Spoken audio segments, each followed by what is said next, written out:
Welcome to the Iron Kraken podcast, where we discuss mysterious myths, legends of legacy, and fantastic phantasmal encounters.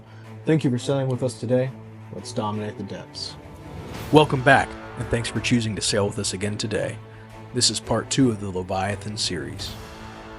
The Lernaean Hydra from Greek mythology, very much amongst all the other creatures that might have some like shared affiliation, it seems to be the closest in what it does and how it's physically formed, like, and also the fact that Hercules or Heracles every time as the hero demigod in this scenario, but the hero god that goes to slay the beast. This is the same thing as the Arthurian hero going to slay a dragon. You know, or St. George. St. George? St. George and the Dragon, that tale. It's the same retelling of the tale over and over across time. Yeah, sure, I didn't need that. I'm stinking yawning over here. Stinking yawning. Gotcha. Heracles. That's a good one. So all of these myths and legends have a hero. That's what you're saying? But here's the difference. In the Judeo-Christian version, it's God who's the hero. So that separates it from all the other ones. Because they're polytheistic. They decide to create a god, or it's a demigod, or in like the case of Gilgamesh slaying Humbaba, which might be more of a reference to the behemoth.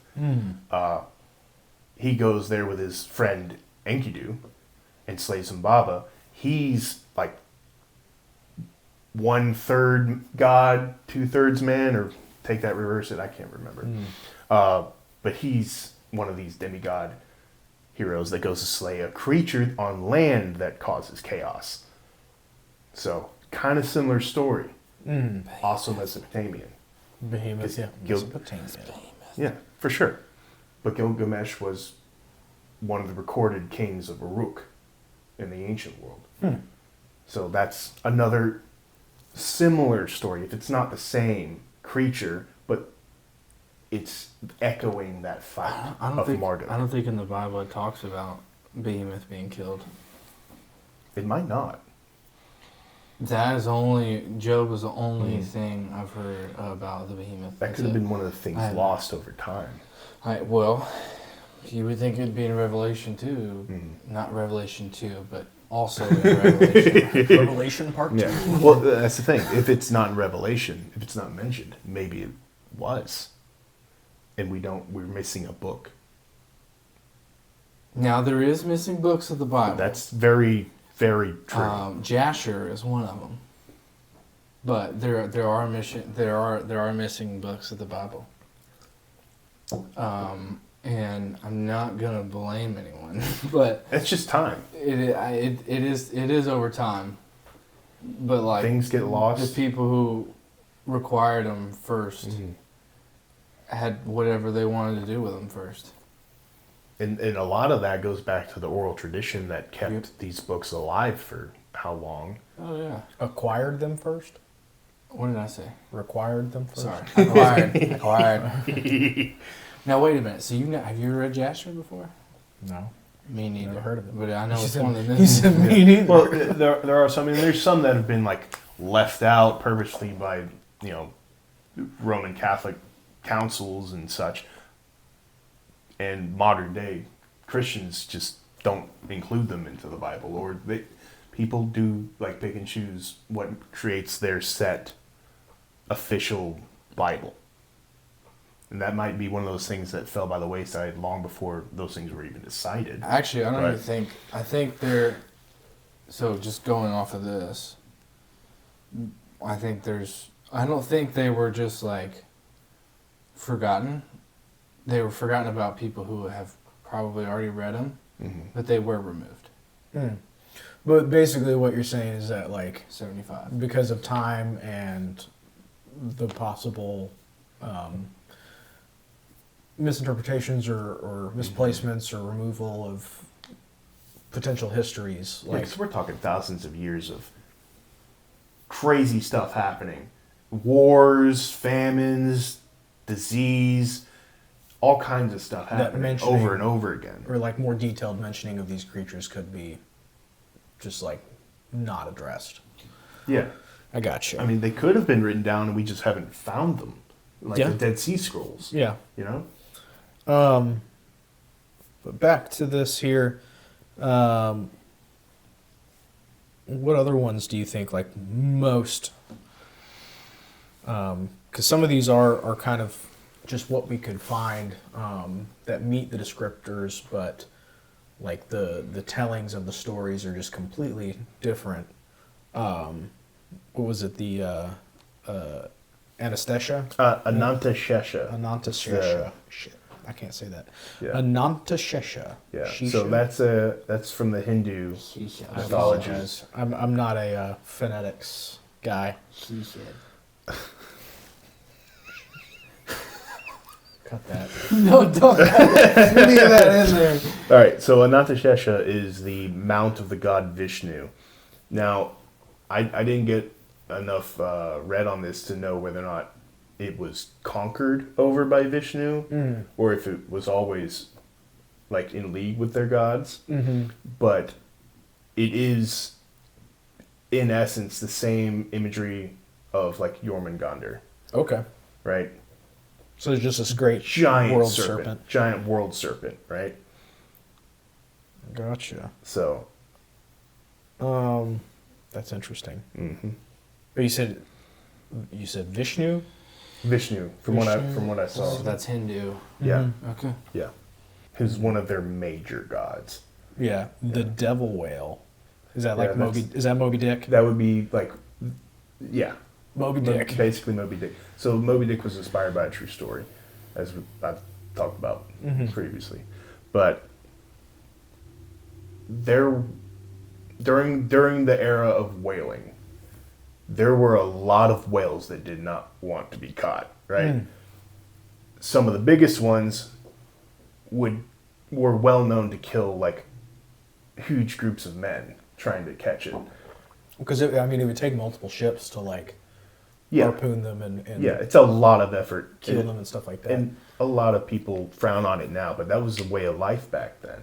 That's what, before we had modern oil, So you fed your countries. it's how you lit everything. It's how yeah, you, the whale Yeah. oil. The only really the the big blubber. reason. Well, no, Is the specifically- industrial age. Yeah, specifically sperm whales. They have this whale oil, basically like sac in their head, and that's what they would go after. Yeah, to light their lanterns and stuff like that. Yeah. Makeup and everything else. yeah, it was in everything. The same thing. Oh, Yeah. Jinx. you Well, owe me a when Coke. you think about a sperm whale now, they're not not trying to kill anyone. But If they're attacked, they would. I know, If but we I'm get not. too I'm not even close, saying that. I'm saying like creatures have a way of like learning how to defend itself when approached. Like if you're swimming in the water, you see a sperm whale, he's not just gonna eat you. He's gonna like probably check you out, swim off. You know what I mean? Yeah. But if you're trying to hurt it or kill it, I could see Yeah, why. but that's so Moby Dick basically. wanted I to guess almost- this. Yeah, but basically, what I'm getting is like, this devil whale was a A particularly nasty one. nasty one. That they caught. That basically they were like, Don't mess with don't it. mess, it's bigger than the rest Yeah, of them. It's it's- meaner than the it's rest all of them. scarred its up. teeth are- yeah. It shows signs of battle. Don't mess with it. Okay. Stay as far away from it as you can. Yeah. Signs of battle is interesting though because there's like the deep sea creatures that do come up. And stuff Giant like that. squid. Yeah, a lot of Yeah. them, and they've attributed this to like sperm whales and stuff like that. But a lot of the stuff is not really documented. It's just their theories is like what's going on. I think, and so there's stories of these deep sea creatures coming up with just like horrendous wounds and massive bite marks and stuff like that from some unknown quote unquote creature, where it could potentially be like great sharks living deep down, or it could be sperm whales or anything. But Or the giant squid or the giant attacking squids. sperm whales. But there's just like these giant battle marks on some of these like whales and sharks and like giant fish that come up. Clash of the Titans. Clash of the Basically. Titans, yeah. Good movies. They're living their own lives down there. But like during the era of whaling, so what these sailors would encounter, the biggest thing on the sea that they are encountering is going to generally be these huge whales, right? They started referring to them as Leviathans. It's in their folk songs and poems. It's what they came to believe was Leviathans. But I guess that's probably because that's the closest descriptor of what they could, It's the biggest thing in the sea. I mean, now the hugest creature to ever live in the sea right now is the blue whale. Maybe. Yeah. Maybe. It's like 40. I can't remember which one the biggest one was. I thought it was like 45. Now, creatures that existed before that are extinct, probably bigger. Oh yeah, way like bigger. way bigger. Way bigger. But who's to say that some of those didn't last a little bit longer than we think? Or Yeah. Well, I mean, there's in recent years been fish that they were like, oh, we thought this fish was extinct for 15 million years, but we found one, or 5,000 years, but we found one, and they wash up on shore because we don't really know what's living down there because we don't explore it. Right. For good reason. Well, also it's costly. food population goes down. So if you ever rats or whatever, they end up, once their food population goes down, they end up eating each other. I think that was part of some reason of how some of these creatures probably don't exist today, or you don't see them because they're the ecosystem pretty much. That's what happened to Megalodon. But that's the thing, is we don't really know what the whole ecosystem is below a certain depth. There's just so little research because it's dangerous. It's so dangerous.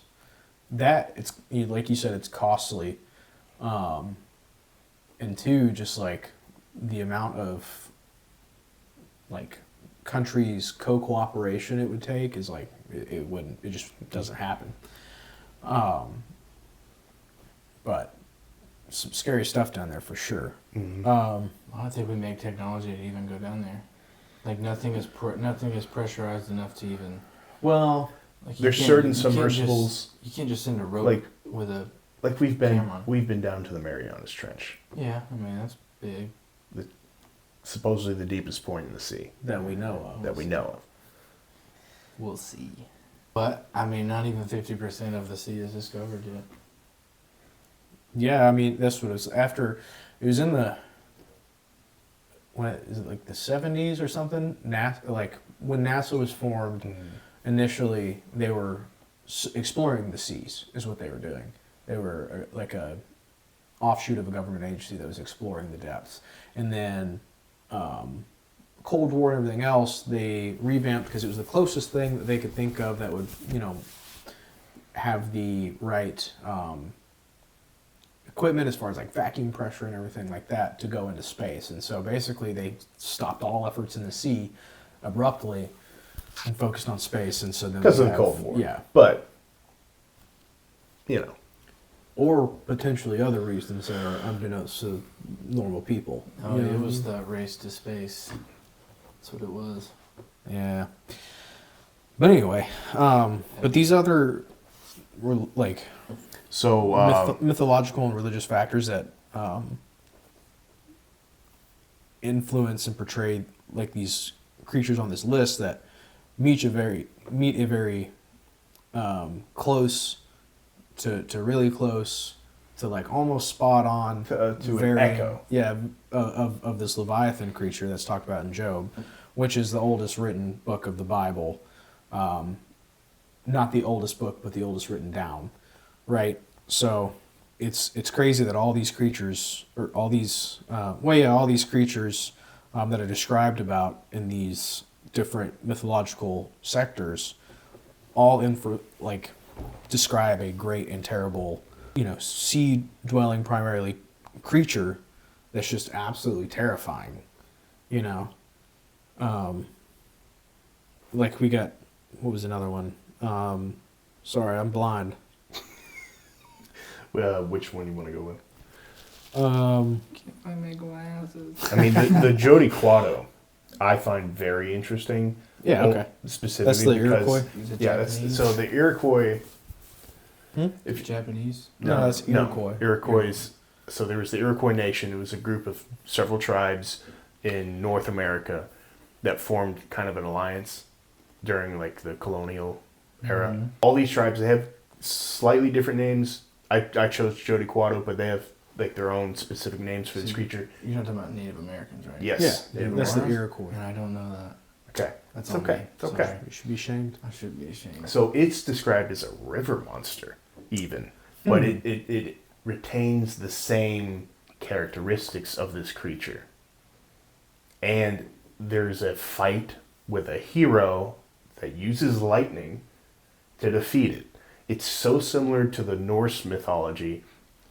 I can't see any other reason why it wouldn't be connected somewhere Right. Well, they're separated by land, an sea, ocean. Like so they wouldn't have any Yeah. influence upon each other whenever these things are going on, other than But I thought the Leviathan could go on land and sea. well, so in the description of Job, yeah. So it basically describes a massive dragon, from my interpretation of it, because it talks about the plated armor, the eyes like dawn, the shards. The shards on the its underbelly. belly. That's a nifty thing. You already Yeah. know my opinion. Yeah, we all know your opinion. It's a crocodile. Okay. But anyway, so like, yes, it can, like, in certain tales and stuff like that regarding like biblical Leviathan, yes, potentially it could go on land.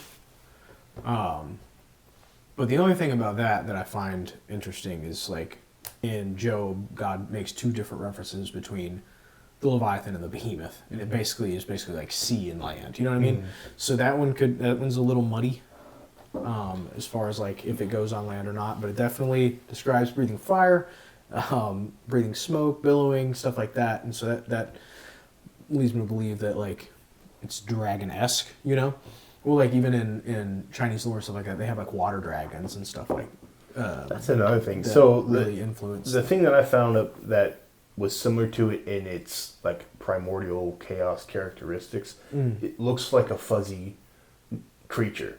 It has no face. It has multiple sets of wings and multiple legs, but it just represents chaos. It doesn't exactly scream physically that it's a dragon.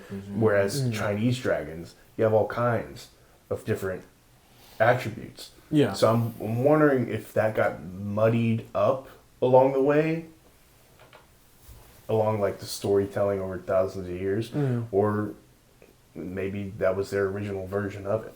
But it's still a creature that represents that chaos. Yeah. Well, I mean, like, if you think about lore in the Middle Ages and lore from other cultures and stuff like that, like, other than, well, I mean, even in some like Asian lores and stuff like that, you have a definitive like good and evil dragon. You know what I mean? And those evil dragons definitely sow chaos. So I don't know. That's just kind of what I'm pulling from that. But do you know anything about the you said something about Rahab might talk about? Yeah, I saw him mention that Rahab might also be another reference to Leviathan. All right. In these passages, it takes the meaning of a primeval, chaotic, multi-headed sea dragon or Leviathan.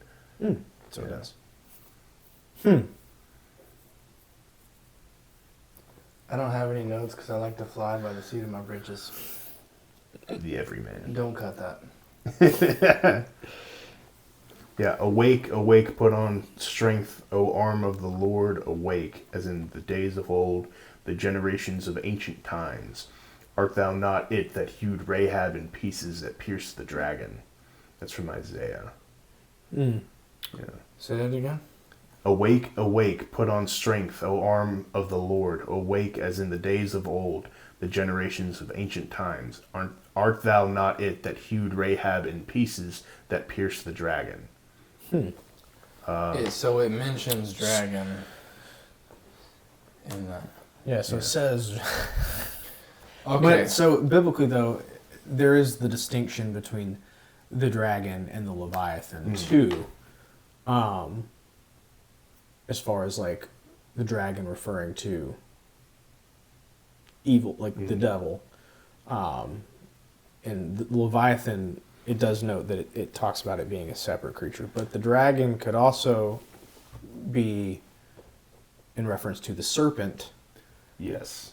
Now, the serpent could also be connected to the Leviathan. Reference to the Leviathan, which would also, kind of The explain serpent why. in Eden, and is what I'm referring to. So okay, I mean, but that connection could possibly influence why these other cultures talk about this creature that's very snake-like, like Ouroboros and Yrgender. The snake imagery. And that one. Yeah. And the Hindu one. What is it? I can't say that word. Anantashesha. Yeah, that Anantashesha. I was Anastasia. I don't know who that is. That was a Russian princess in the Oh. 1940s, Yeah. 1930s. They made a movie about it. History class, people.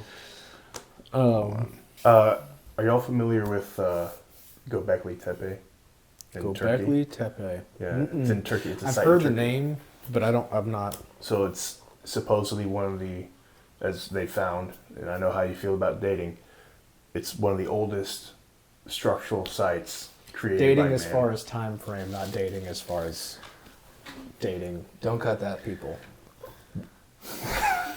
Anyway, He's talking about carbon dating. carbon dating. They knew that. No, they didn't.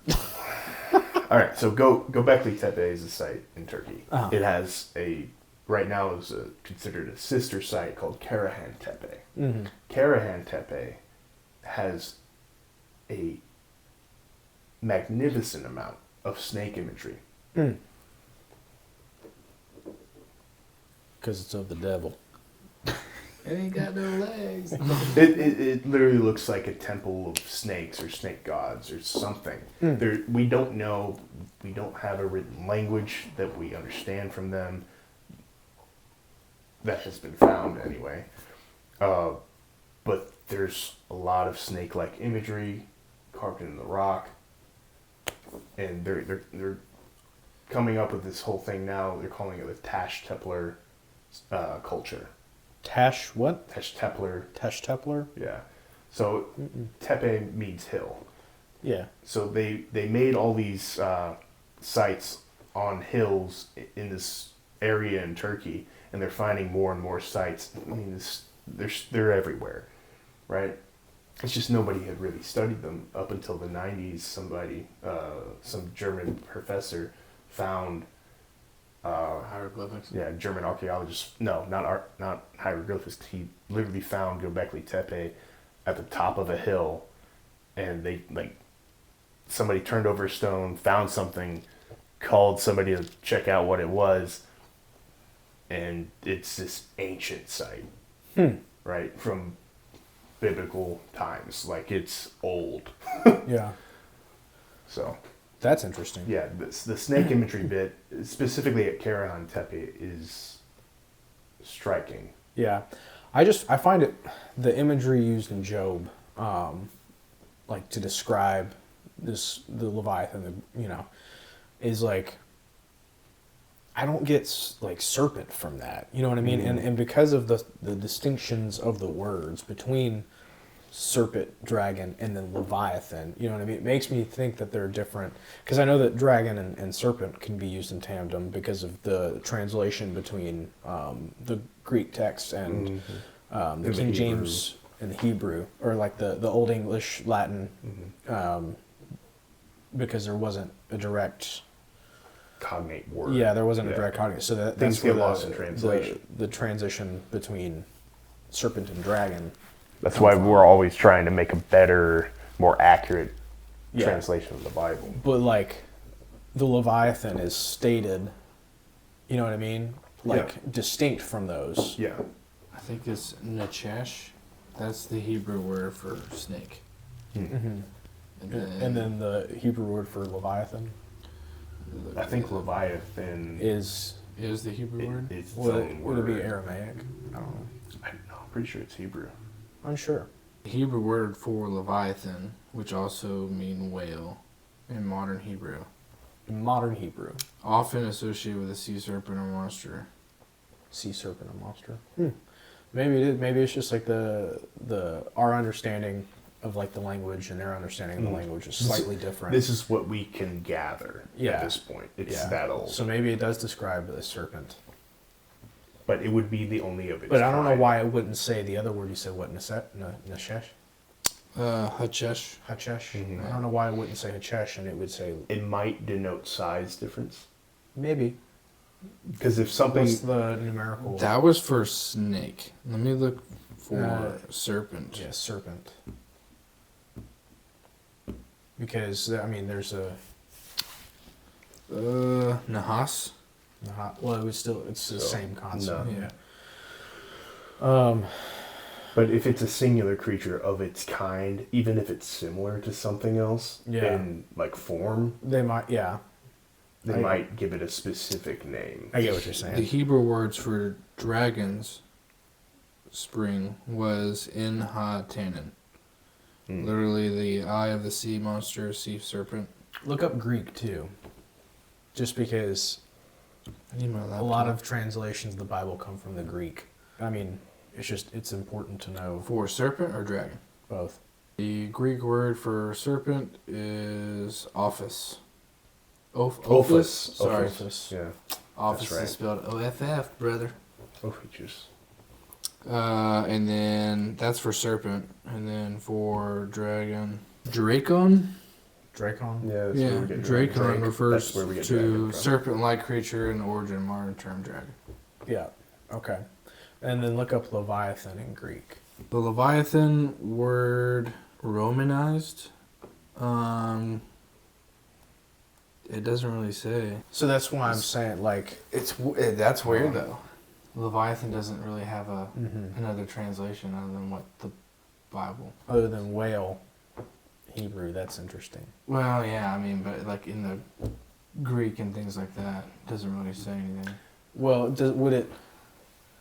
The Leviathan originates from Hebrew Leviathan, which means twisted or coiled. Interesting. Twisted or coiled.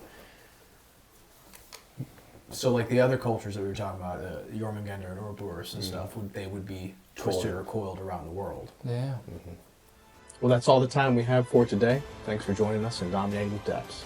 May the winds forever be in your sails. Godspeed. Godspeed.